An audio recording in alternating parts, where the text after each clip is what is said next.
Agora sim, a gente vai chamar para cá a nossa convidada da noite. Seja muito bem-vinda, Nive Vidigal, ao Liberte-se da... Olá, boa noite, Mário. Nossa, que prazer estar aqui no seu programa, no seu canal. Que honra poder contar a minha história. Sejam todos bem-vindos, né? E vamos lá, boa noite a todos. Legal. O Ni é do... Como é que é o seu nome? É Ni? É Nídia. Eu ia falar Nívia. Quase. Nívia. Tem gente que confunde. Eu errei pelo finalzinho só. É bem incomum, meu nome é bem incomum. Para falar a verdade, quando eu vim aqui nos Estados Unidos, eu moro aqui já há algum tempo, eu vi duas Nídias. E no Brasil eu nunca vi nenhuma Nídia, nunca vi ninguém Olha, com meu nome. mas as duas Nívias aí eram brasileiras ou não? Não, eram hispânicas. Daí eu percebi que na região tipo México, né, Sul, América do Sul, na parte que não fala português, né, que é a maioria, É, tem bastante, tem bastante Nídia por lá. E na Espanha também. que legal. E aí você já está há uma boa temporada aí nos Estados Unidos, né? Eu já vivo aqui há 13 anos, né? Eu vim por consequência da família, minha família mora aqui, eu tenho duas irmãs muito queridas que moram aqui. Hoje em dia minha mãe também mora aqui, eu só tenho meu pai e meus irmãos no Brasil, então tive todos os meus filhos aqui, tenho 3 filhos. Então, aqui, minha vida é aqui agora, apesar de um grande sonho de um dia voltar para o Brasil. Por enquanto, a minha vida é aqui. Fica aí. Melhor, é melhor. Você acha que se eu quisesse eu também não. Mas, né? Porque é uma boa, né? É um país bom, né? É complicado, o Mário, porque é como disseram uma vez no Jô Soares, né? Eu não lembro quem foi que falou, ou se foi o próprio Jô que falou, mas ele falou assim: morar nos Estados Unidos é bom, mas é uma merda. Morar no Brasil é uma merda, mas é bom. Não sei se posso falar aqui palavrão. Mas é que assim, tem os prós e os contras, né, Mário? Sim, em Aqui a qualquer gente lugar tem. a vida de imigrante, ela é bem complicada, mesmo que você esteja legalizado, falando inglês, que você tenha todo o suporte, com família, sem família, é lógico que sem família é muito mais complicado, mas nada nunca vai substituir o nosso Brasil, o nosso Sim. país, mãe, nada, nunca. Então, assim, tem eu corto meus dobrados aqui, em época de frio, sempre fico com muita saudade, uma depressãozinha assim, mas logo passa. E se a gente pudesse ter as condições, né, aqui de vida, mas aí no Brasil seria perfeito. Também, e perfeição ainda não existe nesse mundo, né? Não. Ainda não. A gente chega Ainda lá. Daqui a uns 500 anos, eu acho que a gente vai chegar na perfeição. Não na perfeição, mas perto dela, né? perto, né? Deixa eu mandar um beijinho aqui para Flor de Lótus. Me acompanha sempre nas minhas lives, no meu canal, adoro. Seja bem-vinda, Ela está sempre aqui também. uma querida. Ela sempre acompanha a gente aqui também. Então, eu ia falar para você, né? Se apresentar, falar um pouco de você, quem é a Nive Vidigal. Mas assim, você já começou a falar, não vou nem interromper mais, então. Manda bala aí. Aí você falou para mim em off que você fez faculdade aí, né? Fiz no Brasil, aqui é chamado de faculdade mesmo, mas no Brasil seria um tecnólogo, que é aquele curso na universidade, mas que é de 2 anos, né? Sim. Eu levei um pouquinho mais, fiquei 3 anos na faculdade, porque eu engravidei no meio, então fiquei 3 anos. E foi maravilhoso, eu fiz o curso de marketing digital, adorei o curso, apesar de nunca ter trabalhado, nunca trabalhei com marketing digital, exceto pelo meu internship, que eu não sei agora como fala em português, é um estágio que você faz depois que trabalha, né? Eu fiz esse estágio, mas depois eu não curti muito a área, assim, aí eu Eu fui para a área de vendas, mas foi muito bacana fazer faculdade aqui. É outro mundo, assim, é diferente. Eu nunca fiz faculdade no Brasil, mas eu sei que é diferente da faculdade aí no Brasil. Como assim, a gente aqui no Brasil, a gente cansa de ver aqueles filmes onde existe dentro das faculdades aquela disputa muito popular. Existe isso mesmo ou isso é lenda? Como assim uma disputa? Não É entendi. aquela, sabe aqueles filminhos de que a menina ela De quer ser a rainha do popularidade? baile e aí ela tem a concorrente, aí tem aquelas briguinhas dentro do filme que no final do filme a mocinha é eleita a rainha do baile e o galanzão é o rei do baile.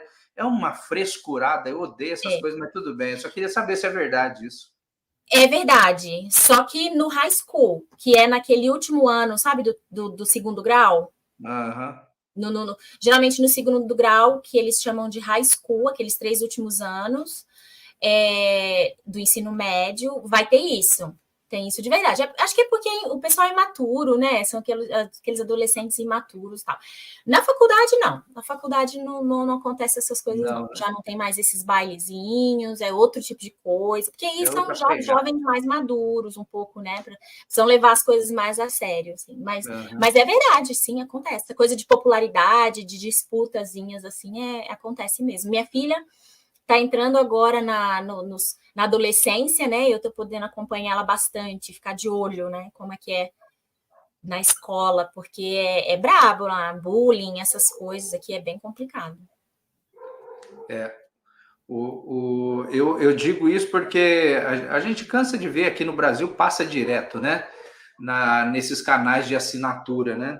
Antigamente, quando não tinha assim Netflix, esses canais assim por internet, era a Rede Globo, né? Uhum. E era aquele caminhão de lixo jogava em cima da gente, assim, a gente era Ai, obrigado a engolir isso aí, né? E hoje a verdade. gente tem escolhas, né? Hoje a gente tem escolhas. Então, é por isso que eu estou perguntando, porque aqui no Brasil a gente não tem esse costume, né? Aqui no Brasil é escola, tem aquelas briguinhas, mas é coisa de menino, né? Que eu, né? Como eu quando era moleque tinha sempre lá aquelas rusgas, né? Dos estudantes da sétima, da oitava, da É. quinta série, assim, mas não passava disso também, Tempo né? bom, né? Tinha essas briguinhas, Foi foi um um tempo tempo bom. bom. Eu sinto falta. É. Foi um tempo bom. Aí Ô você Mário, falou. eu vou falar aqui rapidinho do meu canal, para quem assistir a live. Se quiser me achar também, no meu Instagram tá aqui, ó, é @despertei pra vida. Já que era para falar um pouquinho de mim. Isso, obrigada. E, o meu canal aqui no YouTube também se chama Despertei para a Vida, né? Só que sem o underline, aonde eu falo sobre assuntos, recebo convidados também e falo sobre assuntos espirituais, como a gente vai falar hoje, do despertar espiritual e tudo. Tenho o meu processo, ainda estou vivendo, né? O processo nunca acaba, né? Não tem um lugar que você vai chegar. Literalmente a jornada. Então, quem quiser me achar lá, vai ser mais do que bem-vindo. E é isso. Eu acho que é muito legal esse despertar, né? Cada um tem o seu tempo, né, Ani? Cada um tem o seu tempo assim, eu acho que assim, na minha pequenez, no meu pouco entendimento, né, que eu sou, né, eu sou bem humilde nesse ponto, porque, como dizia aquele filósofo antigo, né, tudo que sei é que nada sei, né? E Só o sei pouco que sei, eu ainda fico tentando ver se é mesmo aquilo que eu sei, né? Então, por exemplo, o despertar espiritual das pessoas, por exemplo, começa, né? Eu já falei, por exemplo, 2 vezes seguido. Começa assim, quando você realmente tem um start, né? Que você começa. No meu caso, por exemplo, eu comecei a questionar muita, porque eu nasci em berço católico. Você começa a questionar algumas coisas. Você começa a questionar porque, peraí, mas por que disso? Ah, porque sim, não, porque sim, não, porque eu não sou uma criança para você falar porque sim. Quero uma explicação óbvia, né? Então, assim, a gente vai começando a ter esses questionamentos. Isso é saudável. Isso é saudável. O que muita gente não quer é que você acorde. Então, fica falando porque sim, porque sim, porque sim. Não. Então, assim, o despertar, acredito eu, que seja basicamente isso, porque você tem que dar o primeiro passo. O primeiro passo, no meu caso, foi o questionamento. Porque até então, tem gente que diz amém até hoje, para tudo que falam. Né? Então, eu, particularmente, estou dando o meu exemplo, porque eu não gosto de falar em nome de ninguém, eu falo no meu nome, no meu exemplo, de que o meu despertar começou assim. Né? Então, assim, ainda estou aqui engatinhando espiritualmente falando, e o objetivo desse canal é justamente isso, é para que eu aprenda cada vez mais com os meus convidados a deixar de engatinhar e começar a andar nos dois pezinhos em direção ao despertar mesmo. E é isso que eu acho legal. Né? Muita gente que vem aqui, acredito eu, né, que vem aqui para aprender também. Né?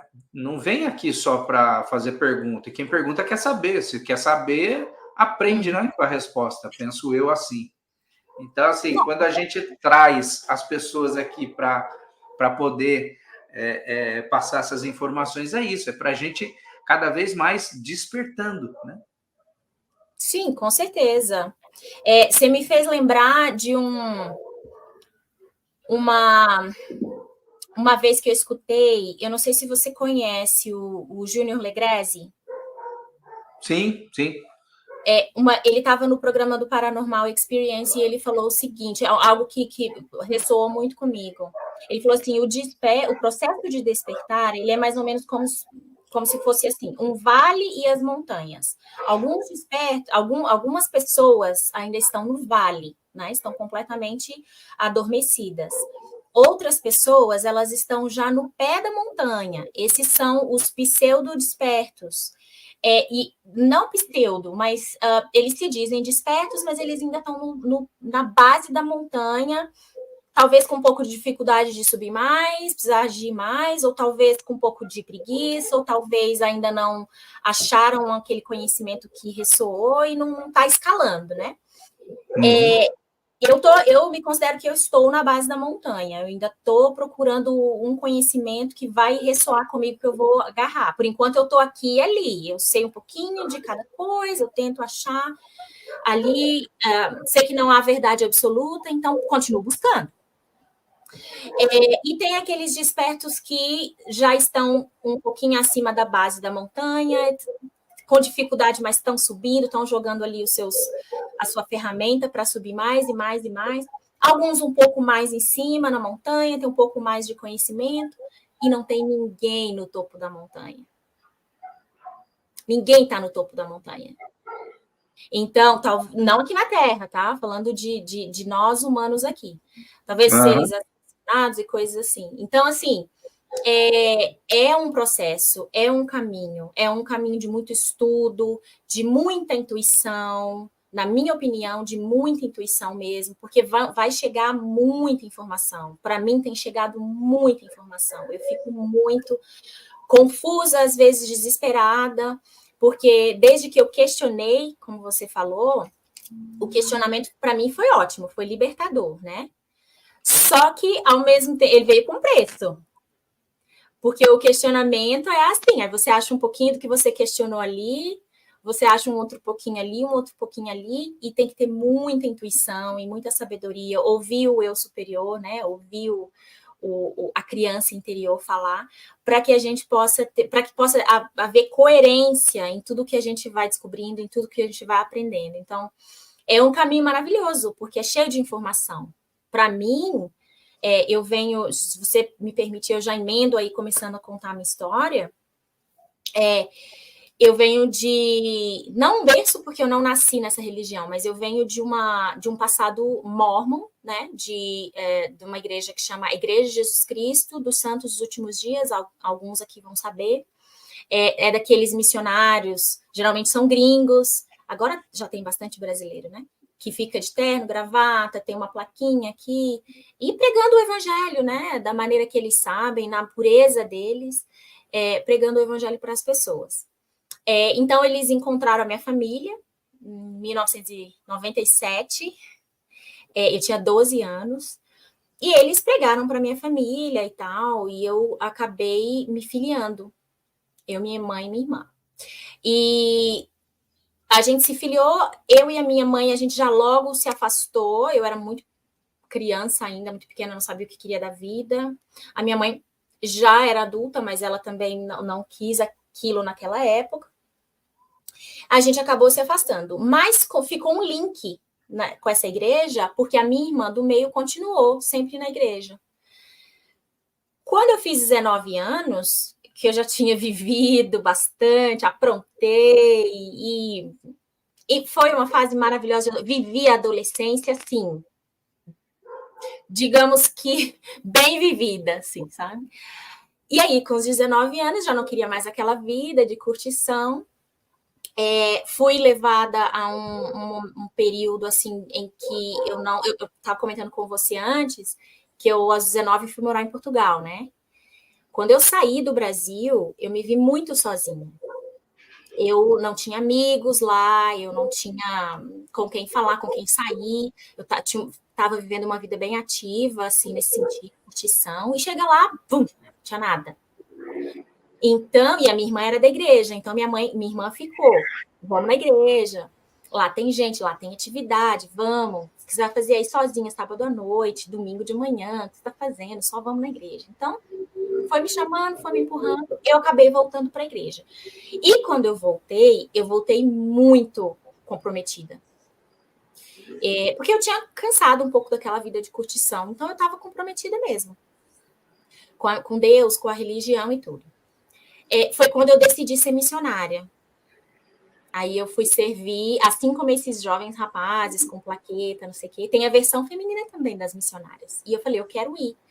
Então, eu fui servir missão, servi por 1 ano e meio como missionária da igreja, tamanho meu comprometimento. Morei 1 ano e meio no Pará, morei 6 meses em São Luís do Maranhão. Um beijo para quem assistir, que é de São Luís do Maranhão, adoro.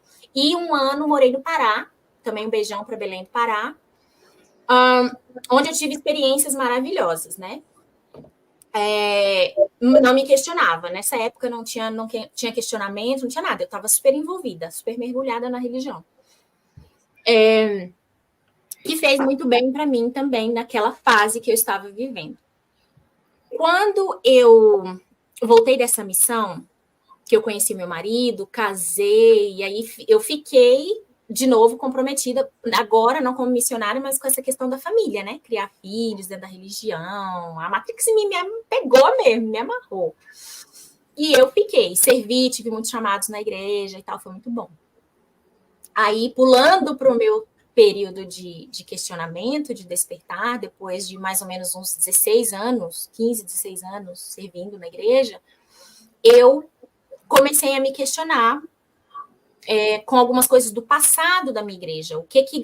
Qual foi o gatilho? Para mim, os meus questionamentos, eu que nunca fui médium, nem sensitiva, nem nada desse tipo, foi a história da igreja que começou a me incomodar um pouco, tá?